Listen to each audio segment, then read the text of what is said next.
Bismillah wa alhamdulillah wa salatu wa salam ala rasulillah wa ala alihi wa sahbihi wa man ittaba'a huda.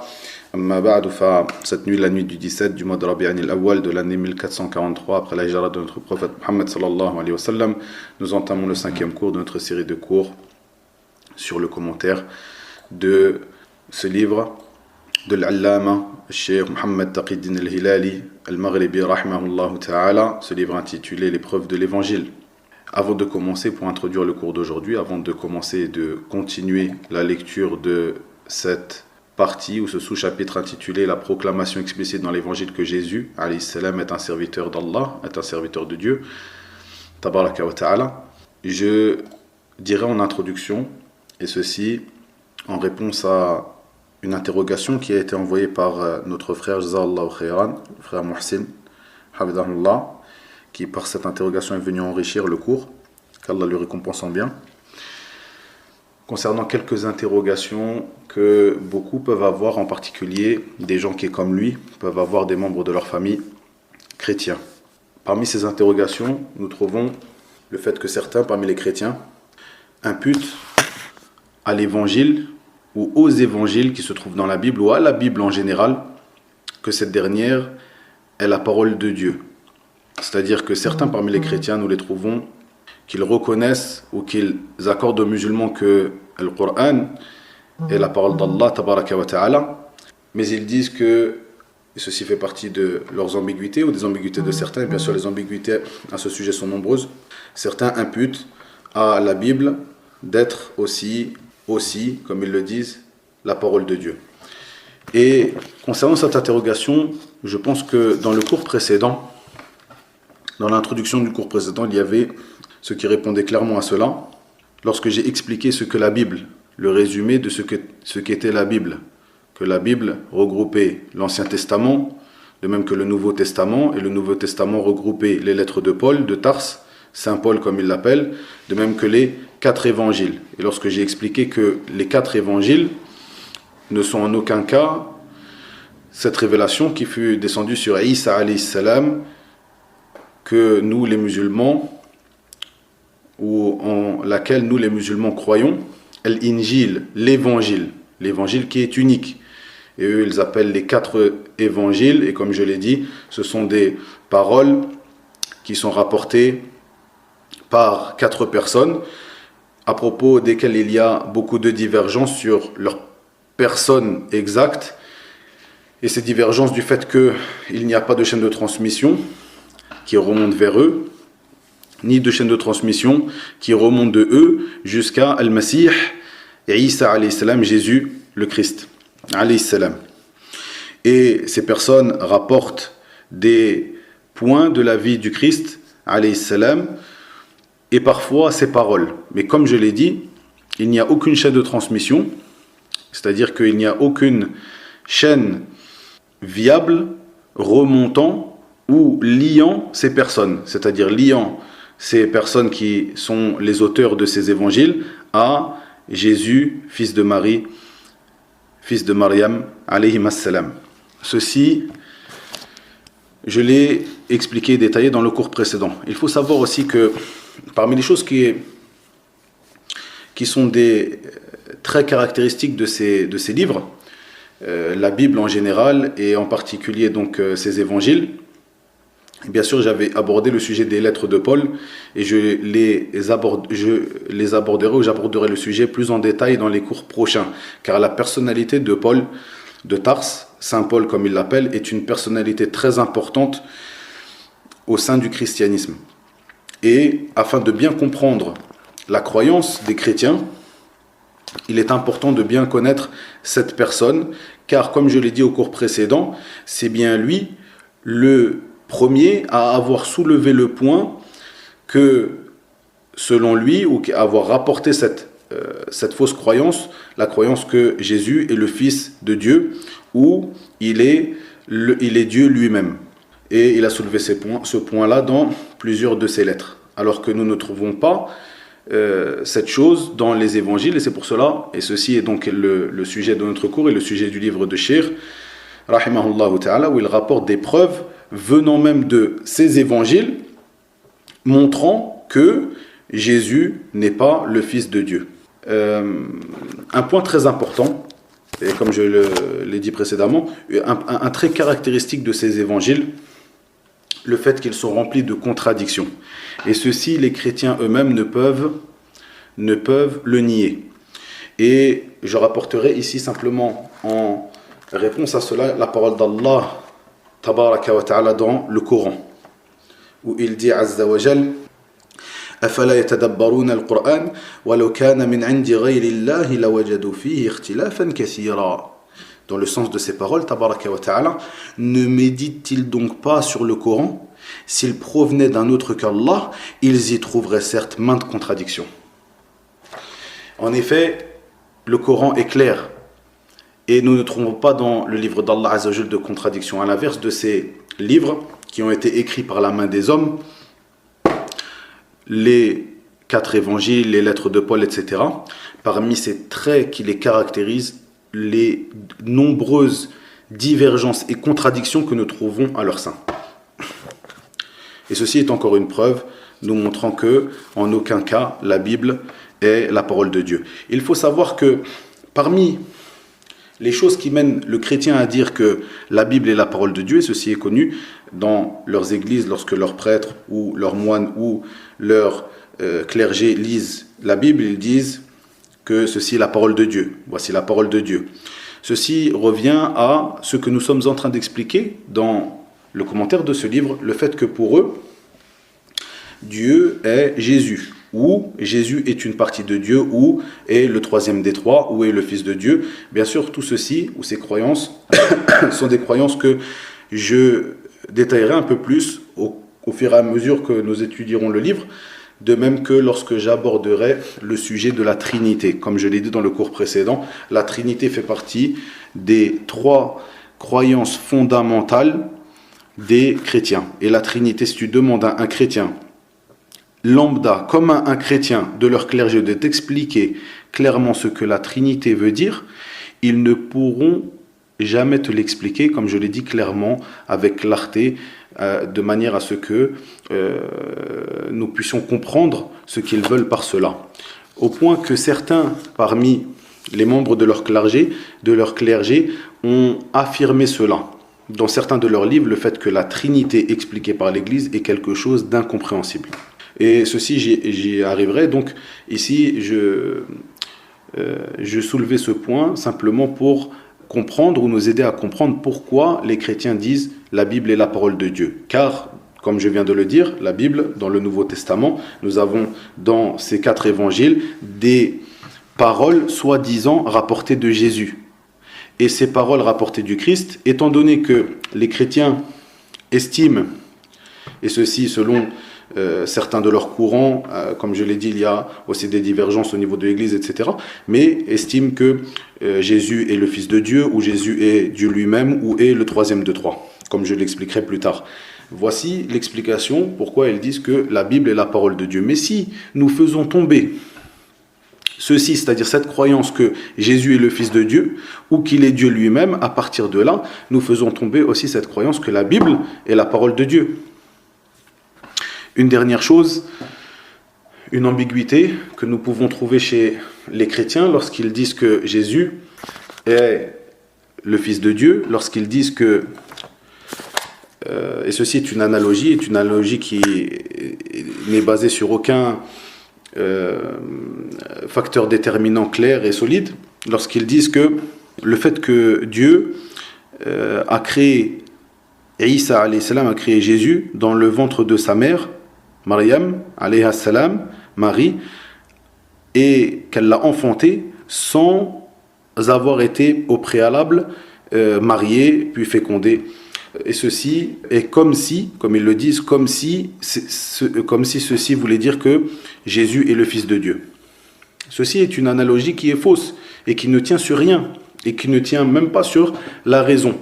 Et Allah tabaraka wa ta'ala dans le Coran, lorsqu'il réfute cette parole-là et cette chose abominable qu'ils avancent lorsqu'ils attribuent au tout miséricordieux d'avoir un enfant, il dit, subhanahu wa ta'ala, dans le sens de ces paroles.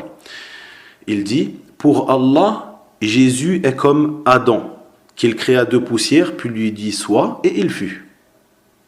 Ceci est la réponse d'Allah tabaraka wa ta'ala. Ceci est une réfutation de notre Seigneur tabaraka wa ta'ala sur cette chose abominable qu'ils lui imputent, qu'ils imputent au tout miséricordieux d'avoir un enfant. Et le fait de dire, donc ceci est la parole de certains chrétiens, de dire que ceci est comme cela, c'est-à-dire le fait que Dieu ait créé Jésus dans le ventre de sa mère sans que celle-ci n'ait été mariée puis fécondée, eh bien, ceci revient à dire que c'est son enfant. Ceci est une analogie qui ne tient sur rien et que même la raison n'accepte pas. Plutôt, nous voyons cette réfutation d'Allah tabaraka wa ta'ala dans le Coran lorsqu'il dit pour Allah, Jésus est comme Adam, qu'il créa de poussière, puis il lui dit sois, et il fut. Tout simplement. Et Allah tabaraka wa ta'ala, ala kulli shay'in qadir, il est capable de tout.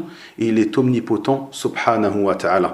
Et le fait de faire ce genre d'analogie montre le peu d'estime qu'ont les chrétiens pour Allah, pour Dieu tabaraka wa ta'ala. Le fait de lui imputer cette chose et de faire une analogie de cette manière en disant que ceci est comme cela. Au lieu de croire fermement que Allah, que Dieu est capable de tout, il est omnipotent subhanahu wa ta'ala. S'il veut créer un homme à partir de rien, il dit soit et cet homme est. Comme il l'a fait avec Adam, il l'a fait avec Jésus, alayhi salam. Revenons ici au sujet de notre cours. Donc, Cheikh Mohammed Taqi-Din al-Hilali, rahimahullah ta'ala, dit: il précéda que le mot Père, pour désigner Dieu, fut employé à d'innombrables endroits dans l'Évangile. Donc l'Évangile ici, ce sont les évangiles qui se trouvent dans le Nouveau Testament. Fut employé à d'innombrables endroits dans l'Évangile, et pas seulement par le Messie.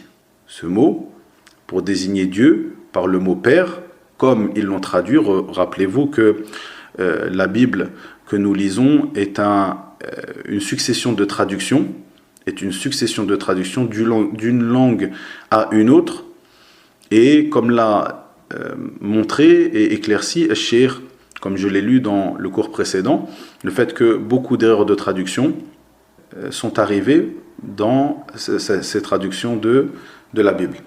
Il dit donc, rahimahullah, dans le chapitre 11, verset 25, en ce temps-là, Jésus prit la parole et dit: je te loue, Père, Seigneur du ciel et de la terre, d'avoir caché cela aux sages et aux intelligents et de l'avoir révélé aux tout petits. Dans le chapitre 14, verset 25, et après avoir renvoyé les foules, il monta dans la montagne pour prier à l'écart. Le soir venu, il était là, seul. Je dis, cette parole est la parole de Cheikh Mohammed Taqi-Din al-Hilali. Il dit en commentaire donc de ces versets bibliques.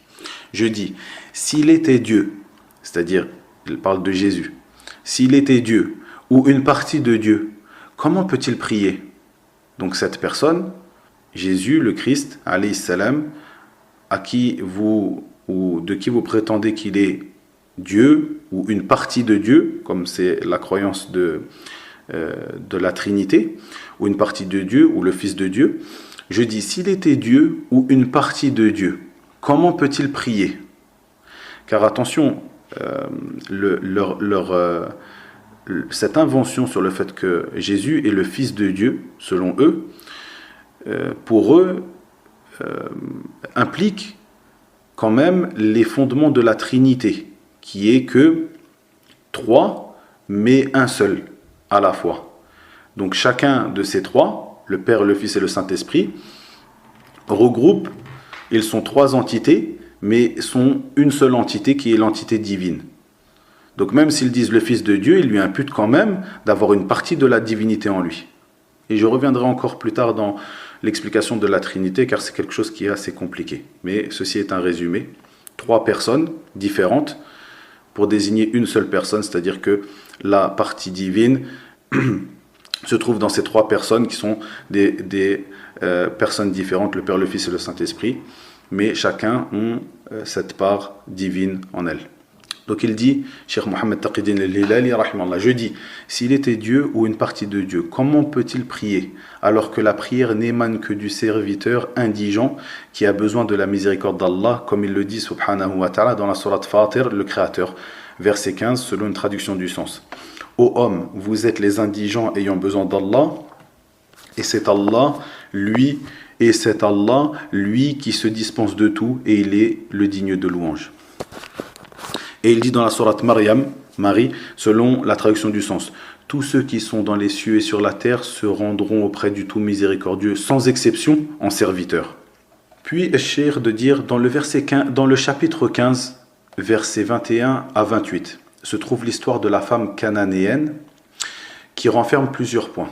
Nous avons rapporté ici dans la marge, dans les annotations, ces versets que Cheikh n'a pas évoqués. Je vais lire ces versets, donc le verset 21 à 28 du chapitre 15 de l'évangile selon Matthieu. Puis je vais lire l'explication de Cheikh et les points qu'il en a tirés. Donc dans l'évangile de Matthieu, du verset 21 au verset 28. Partant de là, Jésus se retira dans la région de Tyr et de Sidon. Et voici qu'une Cananéenne vint de là, et elle se mit à crier. « Aie pitié de moi, Seigneur, fils de David, ma fille est cruellement tourmentée par un démon. » Mais il ne lui répondit pas un mot. Ses disciples s'approchant lui firent cette demande. « Renvoie-la, car elle nous poursuit de ses cris. » Jésus répondit, « Je n'ai été envoyé qu'aux brebis perdues de la maison d'Israël. Je n'ai été envoyé qu'aux brebis perdues de la maison d'Israël. » Mais la femme vint se prosterner devant lui. « Seigneur, dit-elle, viens à mon secours. » Il répondit, « Il n'est pas bien de prendre le pain des enfants pour le jeter aux petits chiens. » « C'est vrai, Seigneur, reprit-elle, et justement les petits chiens mangent des miettes qui tombent de la table de leur maître. » Alors Jésus lui répondit, « Femme, ta foi est grande, qu'il t'arrive comme tu le veux. » Et sa fille fut guérie dès cette heure-là. Cheikh nous dit, lorsqu'il explique cette histoire, il dit, l'histoire de la femme cananéenne qui renferme plusieurs points. Le premier, la négation de la miséricorde et de l'amour de Jésus, si le récit était vrai. La négation de la miséricorde et de l'amour de Jésus, si le récit était vrai. Le deuxième, le fanatisme détestable, car il soigne les enfants de son peuple et exclut les autres alors qu'il n'y perd rien. Le troisième, l'orgueil tribal, vanter sa lignée, le dénigrement des autres et les considérer comme des chiens. Le quatrième, le débat avec une femme associatrice ignorante et sa victoire sur lui. C'est-à-dire que dans cette histoire, nous voyons que cette femme ignorante, associatrice, lorsqu'elle débattit avec Jésus, soi-disant donc, dans cette histoire, elle le vaincut dans ce débat. Et nous voyons aussi les points donc précédemment cités par Cheikh. Puis il dit, rahimallah, dans le chapitre 19, tout ceci bien sûr Cheikh le rapporte pour nous mettre en évidence que sans aucun doute, si, d'après comme le dit Cheikh, donc si l'histoire est vraie, et nous doutons bien sûr de la véracité de ces histoires, mais si vous les chrétiens, qui rendez véridiques ces histoires, comment vous pouvez rendre véridiques ces histoires et quand même prétendre à la divinité du Christ ou au fait qu'il est le Fils de Dieu? Vous qui rendez véridiques ces histoires. En fait, ici, comme vous l'avez compris, Cheikh leur expose les preuves de leurs erreurs par leur propre langue et parce que leurs propres mains ont écrites. Comme on le dit, en arabe on dit « Min fik adinu kabi ma fik » de par ce qui sort de ta bouche, je te classe dans une catégorie. À partir de quoi? À partir de ce qui sort de ta bouche. Pas de ce que je vais dire sur toi, mais à partir de tes propres mots. Puis il dit dans le chapitre 19, versets 16 et 17, « Un jeune est allé au Messie et lui dit, et voici qu'un homme s'approcha de lui et lui dit, « Maître, que dois-je faire de bon pour avoir la vie éternelle ?» Jésus lui dit, « Pourquoi m'interroges-tu sur le bon? Unique est celui qui est bon, si tu veux entrer dans la vie, garde les commandements. » Cheikh de dire, il y a en cela la reconnaissance qu'il est un serviteur de Dieu. Il y a dans cette parole de Jésus la reconnaissance qu'il n'est qu'un serviteur de Dieu. Et dans le chapitre 21, versets 45 et 46, quand il voulut l'arrêter, ils prirent peur face aux foules, car il était pour eux un prophète. il y a en cela une preuve que l'ensemble des croyants en Jésus, à son époque, ne croyaient pas qu'il était une divinité, ni le Fils de Dieu, ni l'un des trois hypostases, donc le principe de la Trinité, mais ils croyaient plutôt qu'il était seulement un prophète. Et il s'agit là d'un des plus forts arguments contre eux, qui affirme sa divinité si seulement il raisonnait. Donc dans le chapitre 21, toujours de l'évangile de Matthieu, ou selon Matthieu, versets 45 et 46, que nous avons rapporté dans la marge. Voici les versets 45 et 46 du chapitre 21 de l'évangile selon Matthieu. En entendant ces paraboles, les grands prêtres et les pharisiens comprirent que c'était d'eux qu'il parlait. Ils cherchaient à l'arrêter, mais ils eurent peur des foules, car elles le tenaient pour un prophète. Versets 45 et 46 du chapitre 21 de l'évangile selon Matthieu. Et nous nous arrêterons ici pour le cours d'aujourd'hui. Wa ilahuna wa billahi tawfiq wa sallallahu wa sallam wa barak ala nabiyyina Muhammad walhamdulillahi rabbil alamin.